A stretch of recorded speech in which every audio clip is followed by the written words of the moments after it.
Olá, tudo bem com você? Vamos fazer mais uma recapitulação da lição da Escola Sabatina. Aqui estamos estudando o livro de João, o Evangelho de João. Que estudo maravilhoso, a abordagem de João, o discípulo mais íntimo de Jesus, sem dúvida, é emocionante e vale muito a pena você estudar a lição da Escola Sabatina deste trimestre, tanto quanto as demais. Sempre tem sido uma bênção utilizar esse guia de estudos para termos contato diário com a Palavra de Deus. Antes de nós avançarmos aqui no estudo da lição 3, que tem como título a história de fundo, o prólogo, ou seja, a introdução do livro do Evangelho de João, deixa eu te convidar. Dia 22 de outubro está chegando. Nós, adventistas, celebramos essa data como marcante para a nossa história. Foi o dia do grande desapontamento de 1844, 22 de outubro. O que essa data tem para ser celebrado? Um desapontamento deve ser celebrado, deve ser recordado. Qual a importância disso para a nossa história? Que compreensão das Escrituras derivou desse grande evento, basicamente lá nos Estados Unidos, embora tenha havido outros pregadores do Advento lá no século XIX, como até aqui na América do Sul, um padre jesuíta chamado Manuel Lacunza escreveu um livro sobre a volta de Jesus em Glória e Majestade, e outros espalhados pelo mundo. A luz foi distribuída por Deus e o estudo das profecias se tornou bastante mais intenso a partir ali de meados do século XIX. No dia 22 de outubro, à noite, às 20 horas, eu farei uma live com os pastores Alberto Tim, que foi por alguns anos membro ali do staff do White State, na sede mundial da igreja, e hoje atua como diretor associado do Centro de Pesquisas Bíblicas da Associação Geral, o BRI. E também convidei pastor Wellington Barbosa, que é o editor-chefe na Casa Publicadora Brasileira. Nós teremos ali uma conversa bem interessante sobre esse tema, 180 anos do grande desapontamento. Anote na sua agenda, no dia 22 de outubro, então, logo mais, daqui a alguns dias, nós teremos essa live especial e eu tenho certeza que vai enriquecer a sua vida e os seus conhecimentos, tá bom? Aproveite também para se inscrever no canal, se você não fez isso ainda, acionar o sininho aqui para receber as notificações de novos conteúdos, novos vídeos postados no canal, e também dê o seu like, compartilhe esse conteúdo e comente aqui abaixo. Tudo isso ajuda o YouTube a entender que os conteúdos aqui do canal são relevantes e ele então vai espalhar para mais pessoas, tá bem? Vamos lá então, a história de fundo, o prólogo. O verso principal é João 1, verso 1, na Nova Versão Internacional, que diz assim: no princípio era a palavra, e a palavra estava com Deus, e a palavra era Deus. Eu quero te fazer uma proposta. Pegue sua Bíblia e vamos então ler aqui o prólogo do Evangelho de João. Vamos ler aqui do verso 1 até o 18, João 1, 1 a 18, e veremos aqui então qual foi a intenção de João, porque o prólogo, a introdução, já diz qual é o propósito do autor, né? Aqui veio. Então aqui nós vamos entender de novo, né? Relembrar o propósito principal que motivou João a escrever seu evangelho. Já havia 3, para que um quarto? Vamos ver aqui. No princípio era o verbo, o logos no grego, né? Logos. No princípio era o verbo, e o verbo estava com Deus, e o verbo era Deus. Ele estava no princípio com Deus. Todas as coisas foram feitas por ele, e sem ele, nada do que foi feito se fez. Você percebe que João faz uma ponte linguística direta com Gênesis 1:1. No princípio, criou Deus os céus e a terra. No princípio era o verbo. Ele estava com Deus e ele criou todas as coisas. Portanto, João está afirmando categoricamente, logo de entrada, que Jesus é Deus, que Jesus é o Criador. Essa verdade aqui é tão forte, tão clara, tão evidente, que os antitrinitarianos, como por exemplo as testemunhas de Jeová, precisam manipular, distorcer o texto para tentar fazer com que ele diga o que ele não diz e deixe de dizer o que ele diz. Então, o que fazem as testemunhas de Jeová na tradução dele, que é a tradução Novo Mundo? Se você não conhece essa tradução, eu vou deixar aqui na descrição do vídeo um link para que você possa ler algumas coisas sobre essa tradução das testemunhas de Jeová. Uma Bíblia exclusiva deles, né? Eles traduziram assim, ó: no princípio era o verbo, e o verbo estava com Deus, e o verbo era um Deus, com D minúsculo. Infelizmente isso é uma heresia. Colocar Jesus com D minúsculo, colocar o verbo eterno criador, como um semideus, é tudo que o diabo gosta, é tudo que o diabo quer, porque ele sempre quis rebaixar Jesus, sempre quis fazer com que Jesus fosse tido como menos do que Deus. O texto é claro, daqui a pouquinho vou para a lição, nós vamos ver ali a explicação no grego mesmo, né? Jesus é o Verbo e o Verbo era Deus, além de estar com Deus o Pai desde sempre e com Deus o Espírito Santo, como nós sabemos também. A vida estava nele, verso 4, e a vida era a luz dos homens. Ele não tem vida emprestada nem derivada, como diz Ellen White, a vida estava nele, ele é a vida. A luz resplandece nas trevas, e as trevas não prevaleceram contra ela. Houve um homem enviado por Deus e o nome dele era João. Este veio como testemunha para testificar a respeito da luz, para que todos viessem a crer por meio dele. Ele não era a luz, mas veio para dar testemunho da luz, a verdadeira luz que, vinda ao mundo, ilumina toda a humanidade. Se Jesus fosse apenas um ser humano ou um anjo ou coisa parecida, como ele poderia ser a luz que ilumina toda a humanidade? Como ele mesmo poderia ter dito, eu sou a luz do mundo, eu sou a verdade, e eu sou o bom pastor, né? Lá no Salmo 23 é dito que o Senhor, Jeová, é o bom pastor. Mas Jesus diz, eu sou o bom pastor. Logo, Jesus é Deus. O Verbo estava no mundo, o mundo foi feito por meio dele, mas o mundo não o conheceu. Veio para o que era seu e os seus não o receberam. Infelizmente, muitos líderes judaicos não aceitaram Jesus como Salvador Messias e muito menos como Deus, né? Mas vários aceitaram, como sabemos. Estamos lendo aqui o livro de um deles, João. Mas a todos quantos o receberam, deu-lhes o poder de serem feitos filhos de Deus, a saber, aos que creem no seu nome, os quais não nasceram do sangue, mas nem da vontade da carne, nem da vontade do homem, mas de Deus. E o Verbo se fez carne e habitou entre nós, cheio de graça e verdade, e vimos a sua glória, glória como do unigênito do Pai. Unigênito, único gerado dessa forma, único da sua espécie, porque sendo Deus, se fez homem, e nunca pecou. É o unigênito de Deus. João dá testemunho a respeito dele e exclama, este é aquele de quem eu dizia, ele vem depois de mim, mas é mais importante do que eu, pois já existia antes de mim. Ou seja, João Batista sabia que Jesus era eterno, né? Que Jesus é Deus. Porque todos nós temos recebido a sua plenitude e graça sobre a graça. Porque a lei foi dada por meio de Moisés, a graça e a verdade vieram por meio de Jesus Cristo. Ninguém jamais viu Deus. O Deus unigênito, que está junto do Pai, é quem o revelou. Então João ele encerra o prólogo afirmando aquilo que ele disse logo no primeiro verso, que Jesus é Deus. Eu vou ler de novo, verso 18. Ninguém jamais viu Deus. Que Deus? Deus o Pai, obviamente. O Deus unigênito, qual foi o Deus que foi gerado como ser humano aqui na Terra, no ventre de uma virgem, sem a participação de um pai, a não ser Deus, né? O poder do Espírito, disse o anjo Gabriel, o poder do Espírito Santo, vai fazer com que você conceba um filho sem ser casada, né? Então, ninguém jamais viu Deus o Pai. O Deus unigênito é Jesus, que está junto do Pai, é quem o revelou. Então Jesus veio não só para morrer pelos pecadores, mas para revelar o caráter da divindade, para mostrar como é Deus, como é essa família divina. E nós lemos também na fórmula batismal aquilo que é bastante óbvio para quem lê a Bíblia com a mente aberta, né? Que os três estão ali presentes o tempo todo. Vão pelo mundo, batizem em nome do Pai, do Filho e do Espírito Santo. Um texto inspirado, presente nos manuscritos, principais manuscritos do Novo Testamento, e como diz Ellen White, palavras que foram proferidas pelos lábios de Jesus. Será que Jesus iria enganar as pessoas dizendo que há Pai, Filho e Espírito Santo? Depois nós lemos o batismo de Jesus, em que o Pai fala do céu, o Espírito Santo ele se corporifica na forma de uma pomba e Jesus está ali dentro d'água por ter sido batizado nas águas. É óbvio que a Trindade existe desde sempre, que é o nosso Deus, o Deus a quem adoramos, ele se expressa, ele se manifesta em três pessoas.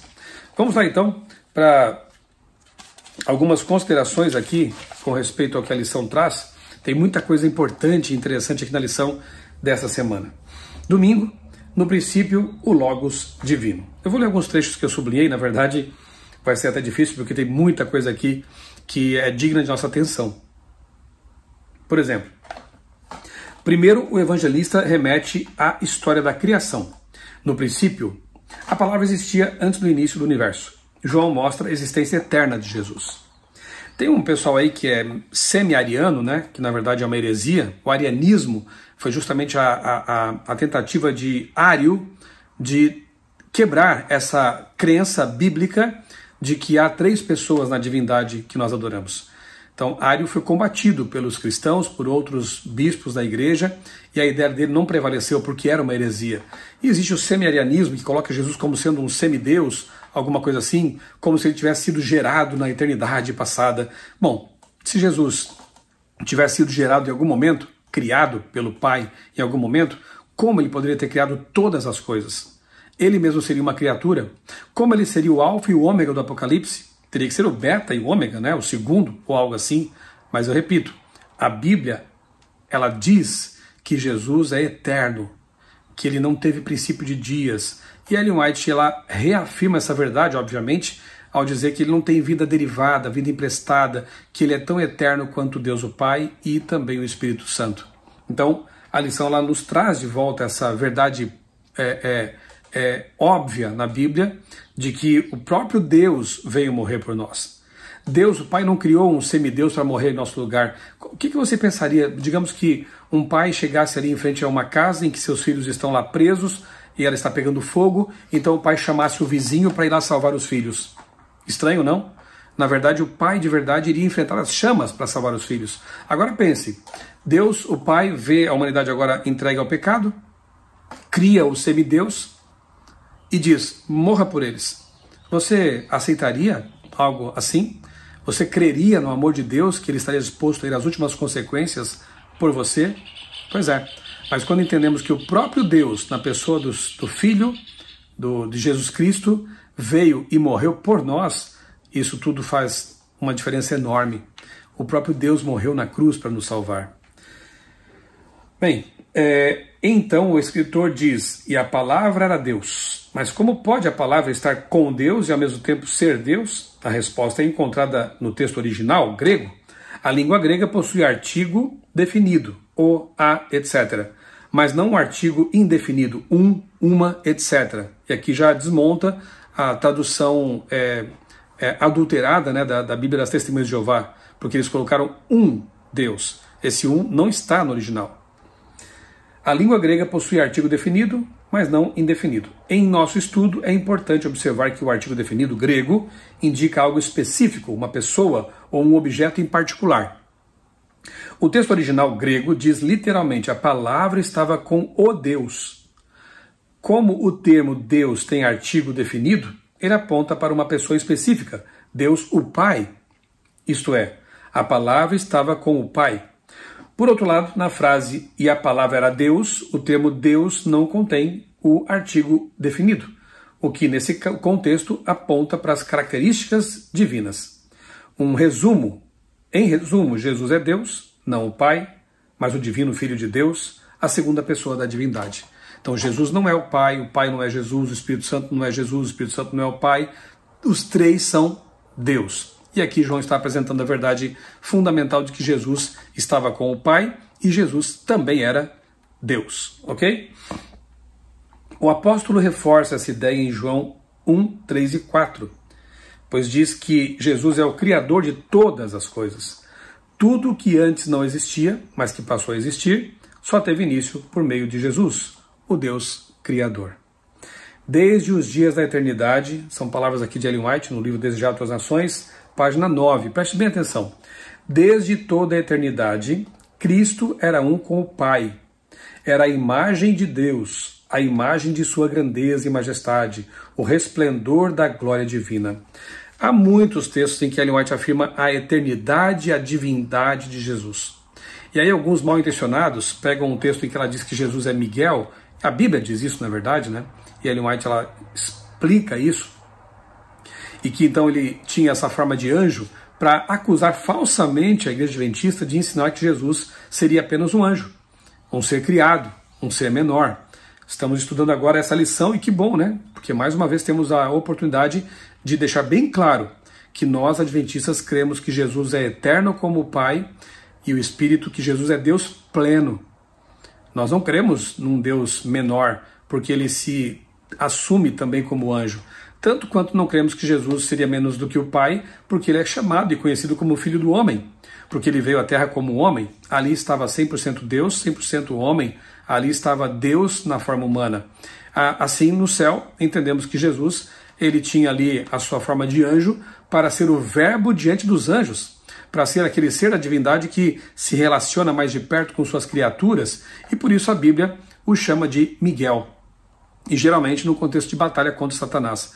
Ele é o arcanjo Miguel, ele está acima dos anjos, ele ressuscita mortos, ele ressuscitou Moisés, ele tem um nome que significa justamente, que representa a sua divindade, Miguel, ou Michael, aquele que é como Deus. Então dizer que Miguel seria apenas um anjo ou um ser criado, aí está a heresia, porque a Bíblia o apresenta como um ser divino, ok? Então, que fique bem claro, em momento algum, em qualquer texto, Ellen White estaria ensinando que Jesus é qualquer coisa menos do que Deus. Aqui de novo, olha, desde os dias da eternidade, Cristo era um com o Pai. E, repito aquele texto em que ela diz que ele não tem vida derivada, vida emprestada, e textos muito claros em que ela diz que Jesus é Deus. Essa é a nossa crença. Isso está em nossa literatura oficial. Não ouça os acusadores que distorcem os fatos, né? Segunda, a palavra se fez carne. Na época em que João escreveu várias correntes filosóficas usavam o termo logos para se referir à estrutura racional do universo, ou à própria ideia da lógica e razão. Algumas filosofias identificavam o logos como um intermediário abstrato entre as formas eternas e as formas perecíveis. Mas é bom lembrar que na cultura hebraica, na cabeça de João, não havia lugar para essas abstrações, para subjetividades. O pensamento hebraico ele é mais concreto, né? Então, João usa o termo logos de maneira completamente diferente. Ele defende que a verdade, o logos, não é um conceito etéreo e abstrato que flutua entre o céu e a terra. O logos é uma pessoa, Jesus Cristo, que se fez carne e habitou entre nós. Maravilhoso isso, né? Para João, o logos é a palavra de Deus, o qual se comunicou, isto é, se revelou à humanidade da forma mais profunda possível. Deus se tornou um de nós. Essa é a diferença mais fundamental entre o cristianismo e qualquer outro sistema religioso. Porque o Deus dos cristãos, ele veio aqui, ele se fez carne para habitar entre nós. Ele, como diz a Bíblia, né, habitou, ou seja, tabernaculou. Ele armou a sua tenda aqui entre nós, o que nos remete ao santuário, quando nós lemos em Êxodo 25:8 e outros textos mais, que Deus queria habitar entre seu povo e fazia isso por meio do santuário. E fez isso de modo muito mais próximo e maravilhoso na pessoa de Jesus, que é o santuário encarnado, que é o templo vivo, Jesus Cristo. Então, ele entra no nosso tempo e no nosso espaço. O Criador do universo, o Criador do tempo e do espaço, ele entra em nosso tempo, em nosso espaço. O Deus atemporal se torna temporal por amor de suas criaturas. Isso é maravilhoso. Isso é realmente algo tremendo. Eu tenho um livro aqui, deixa eu pegar para você, deixa eu mostrar aqui para você, que está bem aqui na minha frente. É uma história bem interessante, é uma ficção, né? Planolândia. É um romance de muitas dimensões, de Edwin Abbott. Aqui está, Planolândia. É bem curiosa essa história porque ele conta ali de um mundo em que só havia seres planos. Então só havia quadrados, só havia retângulos, triângulos. E uma certa ocasião aparece lá naquela terra, naquele mundo dos planos, uma esfera. Eles eram bidimensionais, a esfera é tridimensional. E essa esfera se apaixona por uma daquelas figuras geométricas, e então ela tenta interagir com um quadrado, por quem ela se afeiçoou. Mas como um ser da terceira dimensão poderia se comunicar, se relacionar com o ser de duas dimensões? Que só tem comprimento, largura, não tem profundidade, não tem altura, né? Ela então resolve pousar no mundo dos planos para fazer contato com aquele quadrado. Mas quando a esfera pousa, toca o solo, o chão daquele mundo plano, o que o quadrado vê? Um ponto, que é o local onde ela toca a superfície. Ele não vê o que tinha acima. E aí a senhora tenta conversar, tenta falar, aquele plano não entende, o quadrado não entende o que ela está dizendo, como assim? O que é uma esfera? E então ela resolve pegá-lo no colo. Quando ela ergue o quadrado, eu imagino que ele deve ter pirado, né, como se diz, porque passou a ver uma dimensão totalmente ignorada por ele. Eu gosto de comparar essa história da Planolândia com o que Jesus fez aqui na Terra. Jesus é o Deus infinito, ele é o Deus todo-poderoso, o Criador do universo. Ele é, digamos assim, multidimensional, incompreensível para a nossa mente humana, mas ele resolveu se revelar. Então o que ele fez? Veio até nós como um de nós. E assim ele pôde abraçar, ele pôde ensinar na nossa língua, ele pôde se relacionar com os seres criados. É um tema maravilhoso que com certeza vai exigir uma eternidade para nós compreendermos bem e não chegaremos nem na pontinha do assunto ainda, né? Que coisa maravilhosa. Terça-feira, ouvindo ou não, ouvindo a palavra. João 1, 9 a 13, né? Que dura realidade João retrata sobre como as pessoas responderam a Jesus. Infelizmente é aquilo que nós lemos, né? Ele veio para os seus e os seus não o receberam. Ele foi incompreendido por muita gente. Graças a Deus, muitos o compreenderam, o aceitaram e transmitiram para nós, como é o caso de João, essa descoberta. Como diz C.S. Lewis, creio no cristianismo, assim como creio que o sol nasceu. Não apenas porque eu o vejo, mas porque por meio dele eu vejo tudo o mais. Isso é muito profundo, hein? O Peso da Glória, página 138. O cristianismo é mais do que apenas uma religião, é mais do que apenas uma crença, é mais do que apenas uma filosofia, é uma verdadeira cosmovisão.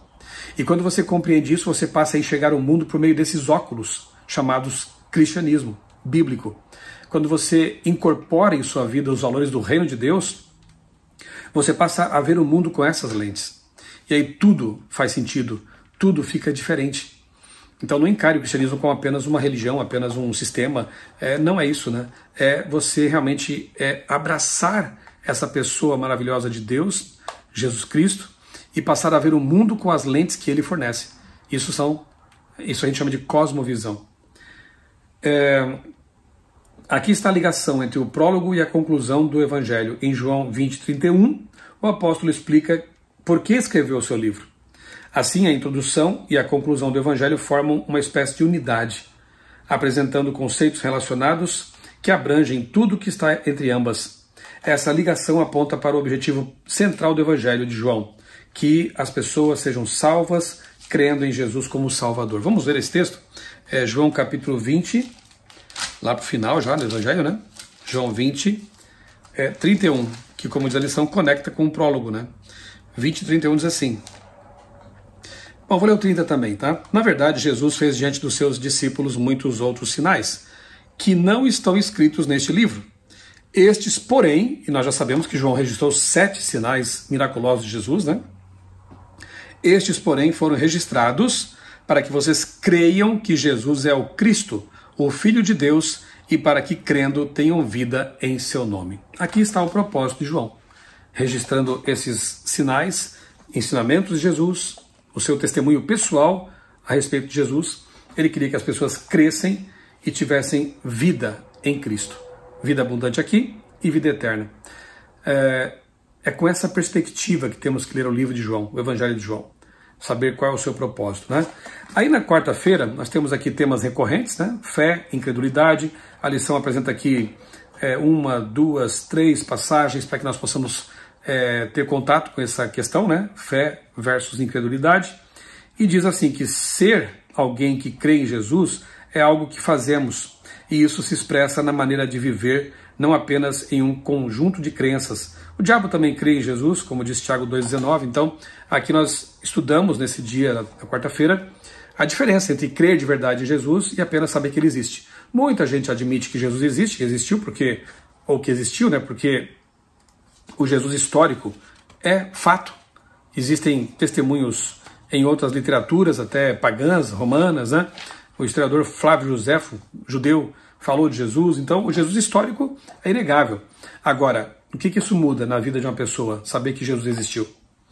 A mudança vem quando você entende que ele é o Criador, que ele é o Deus eterno, que ele existe, está vivo, intercede por nós no santuário celestial e quando 2 ou mais se reunirem em nome dele, ele está com eles. Então, quando nós entendemos e cremos nisso, passamos a viver à luz dessa compreensão, dessa crença.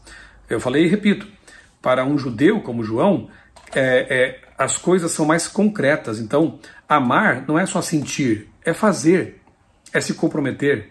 Crer não é só acreditar que alguma coisa é do jeito que é viver como alguém que realmente pensa desse jeito, que crê desse jeito. Então, crença, ela é algo mais profundo no conceito bíblico. E quinta-feira, o tema recorrente, glória. E eu quero ler com você João 17. João 17, 1 a 5, para a gente encerrar então nosso estudo aqui. João 17, 1 a 5 diz assim. E aqui de novo, nessa oração sacerdotal de Jesus, a gente vê a sua divindade reafirmada, né? Depois de dizer essas coisas, Jesus levantou os olhos ao céu e disse: Pai, é chegada a hora.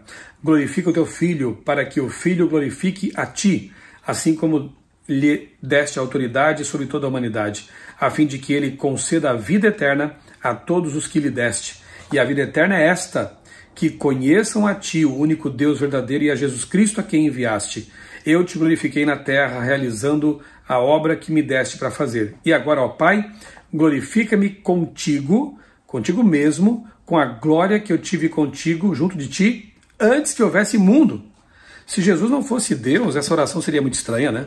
Imagina eu dizer assim: Deus, Pai, glorifica-me contigo, com aquela glória que eu tive contigo antes de o mundo existir, antes de haver o universo. Seria uma coisa muito estranha, né? Porque eu sou uma criatura. Eu tive começo de dias, e com Jesus eu posso ser eterno, mas eu tive começo de dias, eu passei a existir nesse mundo. Não tive um antes ao meu nascimento. Jesus é diferente. Ele ora e diz: glorifica-me contigo com aquela glória que eu tive contigo antes de o mundo ser criado.